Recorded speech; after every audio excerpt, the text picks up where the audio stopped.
to another episode of the Daily Wisdom Words podcast, where every week we talk to folks who have stories, advice, life hacks, all of which bring you closer to that feeling of hope.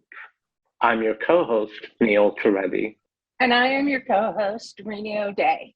And today we have with us Emma Connolly Barklam, who is more popularly known as Emma Live on Instagram, yoga, and that's what she specializes in. And we'll hopefully talk about yoga and mental health and different aspects of yoga. So welcome to the show, Emma. Thank you for coming. Thank you very much. I'm so happy to be here. It's great to be here and to talk about these things with you guys. Yeah. We're thrilled to have you. Yeah, and we're aware we're a bit of a time crunch, so we'll just jump right into it and get into a little bit about your background. And what was your first experience with yoga? How did you come to go in that area and specialize in it? What drew you towards yoga? So like a lot of people, I was a big Madonna fan at the time, and I'd heard of yoga and Ashtanga yoga back in 1998. And I was going through some stuff in my life. I was clinically obese. There's nothing wrong with that, but I didn't feel happy in my skin. I had back issues, stress issues. I was off work with stress. And I heard that yoga could help with that. So I went to a class after I'd had some fast food, which wasn't the best idea. I knew nothing about yoga. And I went through the hardest 2 hours of my life, sweating, shaking. Wow. I got to the end. I felt like, oh my gosh, what's happening to me? But I felt kind of at peace for the first time in my life. I felt really peaceful. Even though everything had gone on with my body and my mind, I just arrived at this place at the end, and I was hooked. And I had a really compassionate teacher who facilitated my practice from a chair, from the floor, because I had all kinds of body issues. With the Ashtanga yoga. She was really kind, and I signed up, so I was doing 5 classes a day very intensively for about a year. 5 classes a day? Sorry, 5 classes a week. Okay. I'm like, you go. That would be intense, right? Yeah. Yeah. So it changed my life, and that's how I got into it. So about just over 20 years ago. Wow, that's so impressive. I'm so impressed. Yeah. Well, Emma, so you got into it, and you're British.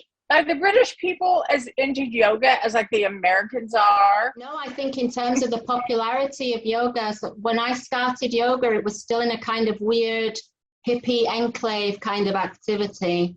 And now it's so commercial, corporate, it's gone mainstream, and it's certainly gone mainstream in the UK as well. So there's been this explosion in yoga, but I guess people have different definitions of what yoga is. It's very broad, and my teachers certainly are of the old school. They're the original practitioners of Ashtanga yoga.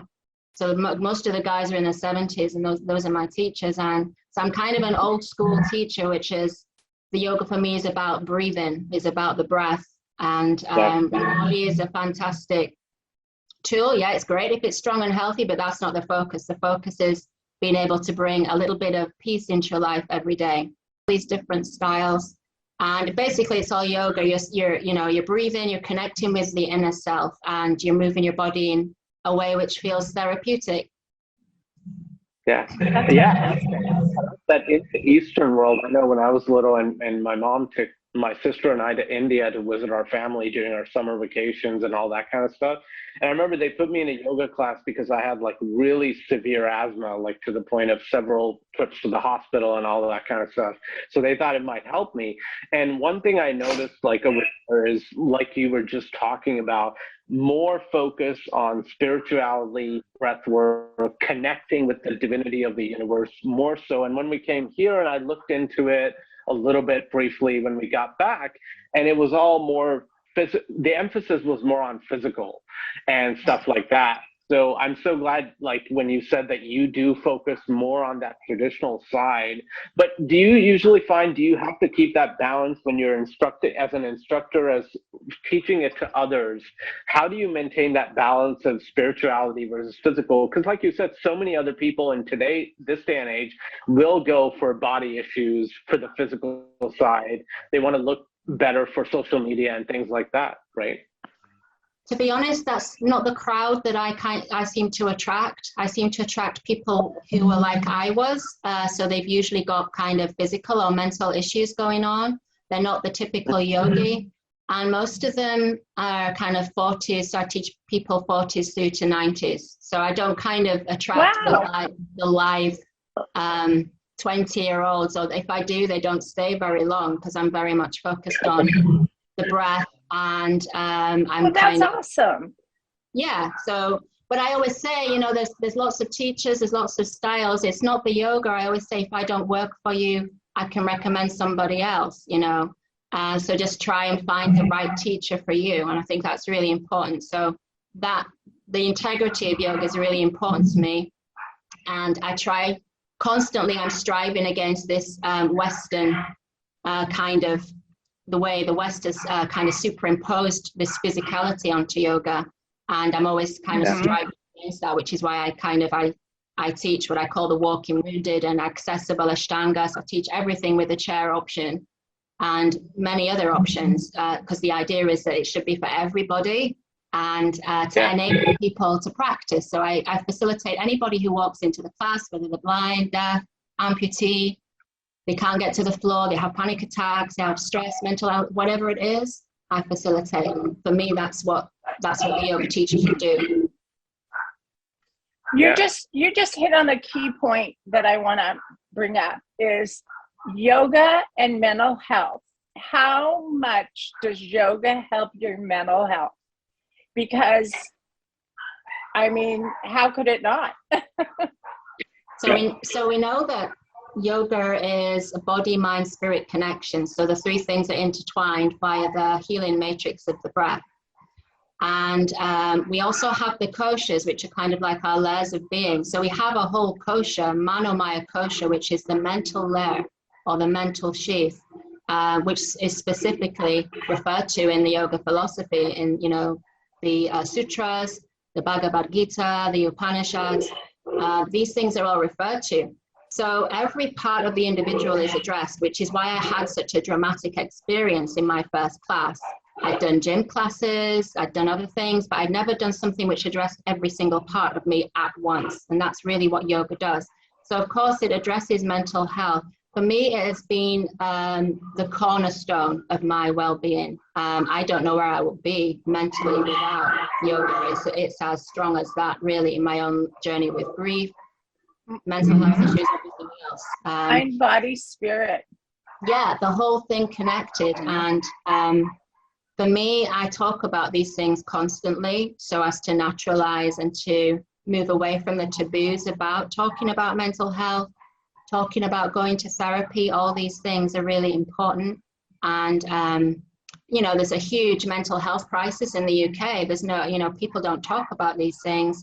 People struggle to have the right narratives to help themselves. So for me, I feel like as somebody who goes through those things, I need to walk the talk and show that, you know, yoga is not going to make your life perfect, but it's this wonderful healing tool that will certainly enhance your life, particularly at times in your life where you're struggling, and you should be able to, you know, doing a handstand, not really going to address that, you know, but the breath, that is really going to address that. Being aware of your breath, being aware of your place in the world, in the 8 limbs of yoga. So I'm an 8 limbs of yoga teacher as defined by Patanjali in the Yoga Sutras. So it's not just a few stretches, you know, which is about an 8th. Asana is the 3rd limb. There are 7 other limbs which involve looking at yourself, looking at your place in the world, breath, knowing when to withdraw, how to concentrate and focus, and how to find peace. Can we talk about breath? Yeah, let's talk about breath. Okay. And also, when you were talking, I was thinking, we are energy. We are energy. And as soon as people recognize that we are energy and that mental health is so important, and you can, all you need to ask is a little bit of help. And the universe will help you. It really will. I believe in the universe helping people if you ask. Absolutely. So I'm sorry, go ahead. Yeah, it's called spanda in yoga, where you connect to a higher consciousness. And of course, the word yoga means to yoke, or to join together. So encrypted into the whole philosophy is this connection, deep connection with the universe, and being able to surrender and trust, and having this journey into self-acceptance. Neil, you talked about people coming to yoga to look a certain way on social media, etc. So addressing all those kind of superficial discontents that we all experience, and going to a kind of deeper, more profound understanding of who we are. And of course, that has to be connected to the workings of the universe. Yeah. So could you show us a few breath, techniques that you use in your class that could, like people that suffer from anxiety, that can bring that down and, just connect with the universe? Yeah, so the Hatha Yoga Pradipika is a medieval text which has the pranayamas, or the breath control kind of practices, which is the fourth limb of yoga. One that I use when I'm teaching yoga for grief or people with anxiety is a practice called Padadhyasana, which is more simple than it sounds. Say that 3 times fast. The Sanskrit, so I do use Sanskrit and English. I use Sanskrit because it's a dead language now. It's only used in yoga. So for me, I see that as part of me continuing the tradition, but I always use the English as well. But I think it's beautiful. And originally these kind of instructions were sung. It was an oral tradition. So I think it's beautiful to have that sound. So Padadhyasana, really simple. You just bring your hands underneath your armpits. Your thumbs stick out. Automatically, if you take a breath there through the nostrils, so inhale, exhale, shoulders release, relax the face, inhale, lengthen, exhale, release. You may feel that your eyes go a little bit sleepy. I don't know if you got that. Yeah, it's more relaxing feeling. I love it's like, it's like a serene, wow. Yeah. Because you have this real visceral sense of the rib cage lifting up and down. So it's kind of it's like giving yourself a hug. It's kind of self-soothing. So you would usually stay for 10 to 20 breaths, and then you just release the hands, return to, and it's a natural flow of breath as well. So there's no striving, no forcing your breath. Somebody's grieving, they don't want to have things to do. They want comfort. They want to feel held. Same with anxiety. They need to bring themselves out of everything that's going on in the mind and get back down into the body. And the breath is the tool for that. So that's a really easy practice that I say people can pass that on. Anybody can do that from a chair. And you can do it on a train, and no one would look at you weird, or, in traffic, like you figure out a stoplight. Yeah, absolutely. It's simple. It's accessible. Yeah. And yeah, we do. Yeah, so we'd love a couple. Basically, if you can make your exhale slightly longer than your inhale, you activate the vagus nerve, which is the relaxation response in the body, which is what most of us need more of that in life. So there's a practice where you just simply work with a ratio. So you breathe in, 2, 3, 4, out, 2, 3, 4, 5, in, 2, 3, 4, out, 2, 3, 4, 5. And you return to natural breath. How many counts do you do that for? So again, you can go at how long is a piece of string. Usually when I'm making these things accessible in a class, we'll do maybe 8 rounds, something like that. Okay. So I integrate it into the practice of the class, the pranayama. There's lots of others. There's Nadi Shodhana, that's the alternate nostril breathing. The Western world is just catching up with the idea of the left and right hemispheres of the brain. And again, most of us are in a state of imbalance. So we have the Ida and the Pingala channels, as described in yoga philosophy. When these are blocked, then it prevents ascension, connection to the universe through the Sushumna channel, the rising channel of awareness. So we practice breathing alternate nostrils, and it helps to clear those nadis or energy channels. You want to try that? Yeah. Mm-hmm.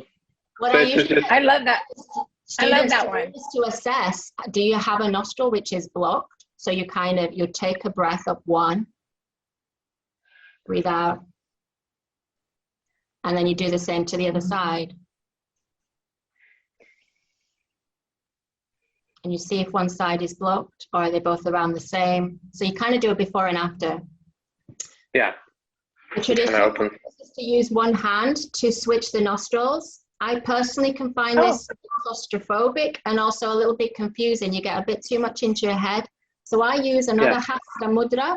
Hasta Mudras are taken from Indian spirituality. You might know, Neil, at these different hand positions, which have different significance. So I use Yoga Mudra, which is where you bring your thumbs and your first fingers together, like that. That's it. Then you slide your thumbs underneath your chin, drop your elbows, and just pop your fingers apart. So I'll mirror you. Close your right nostril, and then inhale left. Close, open, exhale right. That's it. Inhale right. Close, open, exhale left. You don't force the breath, just allow it to flow very gently. And you keep on. And that, like you said, is Eastern, Western in your brain, correct? So you're actually opening, it. So I love that one. That's a really, really good one. You are a fabulous poet. I know. I've read so much of your poetry, and it speaks so well. Beautiful. Beautiful. But tell us about that. Were you always a writer, or what age did you start, or when did that sort of come about? So I used to write when I was in my early 20s, but nobody saw it. So I just used to write then. And I always said I could only write when I was sad.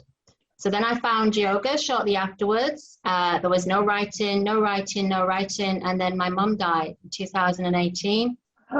And I ran away from the grief for a long time. And then, of course, the pandemic happened. So that stopped me. And suddenly I realized I came face to face with the grief, and it was a shock. It hit me. It's kind of delayed grief.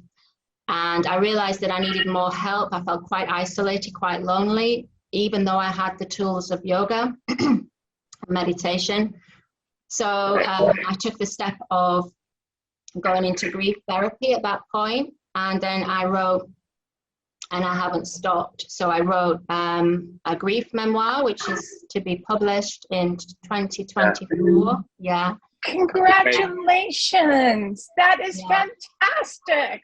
Thank you. Yeah, it's called You Can't Hug a Butterfly. And my mum managed one entry into this journal. And I promised her that I would finish the journal for her. And it became this big outpouring of acute grief, early grief. And then it turned into, I thought maybe this can help somebody, because of the breath practices and the yoga, etc. So then it came into a book. So then my focus was to get the book published. And I heard in June that it'd been accepted for publishing. So I was so excited. Amazing. That is fantastic. And then I also wrote 4 poetry collections, 2 of which have been accepted for next year. The first one is quite personal, has quite a lot of grief poetry in. The first poem I wrote, which I can read, which was the first. Would you please read it?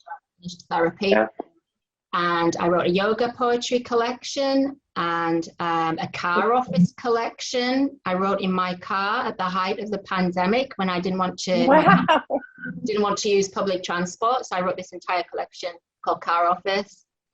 And I've just written on the Bronte sisters because I got a summer residency at the Bronte Parsonage and creating wellness resources, yoga and meditation Bronte themed. And I wrote a whole chapbook. So I'm just trying to get that published now. So the writing has gone off the charts.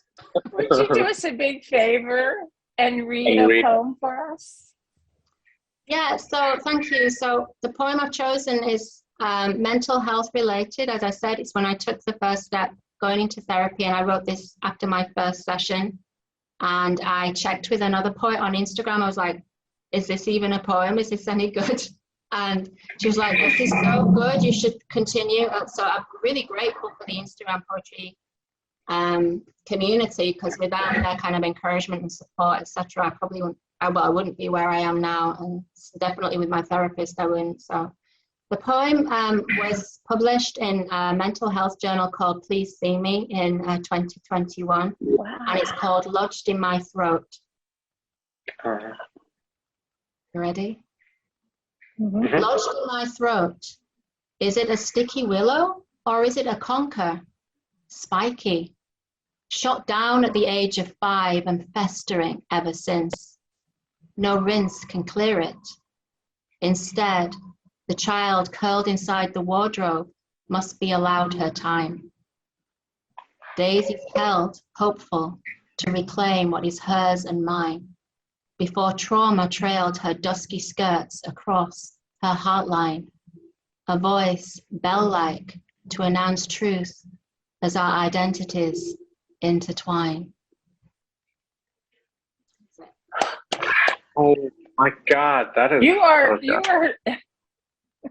See, Really, yeah, I'm gonna cry. right. Yeah, it's every poem of yours. That was beautiful. So thank That powerful. was so beautiful. Oh, thank you. Oh my Really gosh, is. I love gifted poets, because I pretend a lot to write, but you, that's why you're being published. Hello. Thank you. Because you're fantastic. It's weird. It's bittersweet, because it wouldn't have happened without the loss, you know? Without what, the pandemic?